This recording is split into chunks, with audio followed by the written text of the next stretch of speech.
Acheter un bien immobilier, c'est souvent le projet d'une vie. Mais entre l'excitation de la visite, la signature chez le notaire, le rêve peut très vite virer au cauchemar financier. Parce qu'on parle quand même d'un engagement sur 20-25 ans. Une seule erreur peut vous coûter des milliers d'euros. Aujourd'hui, je vais décrypter pour vous les 10 erreurs fatales que je vois très souvent chez les acheteurs débutants. Première erreur, oubliez les frais annexes. On ne paye pas que le prix du bien. Notaire, taxe foncière, frais de garantie, prévoyez environ 10% en plus pour ne pas être étranglé dès le premier mois.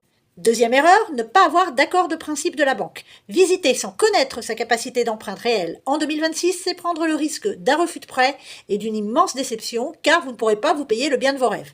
Allez surtout voir votre banquier ou votre courtier avant de visiter. Troisième erreur, sous-estimer le coût des travaux. Un petit rafraîchissement peut vite cacher une électricité à refaire ou une isolation défaillante. Chiffrez tout avec des devis réels.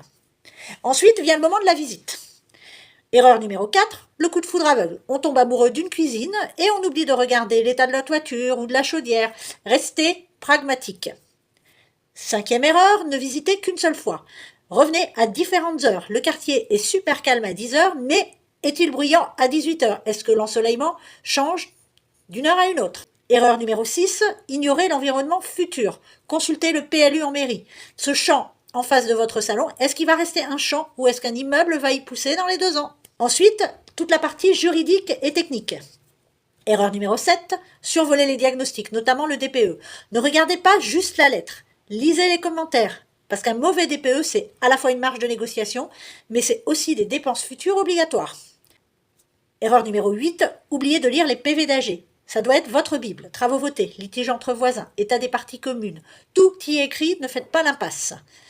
Erreur numéro 9, signez un compromis trop vite. Ne subissez pas la pression du vendeur. Vérifiez chaque clause, notamment les conditions suspensives de prêt. C'est ce qui va vous protéger.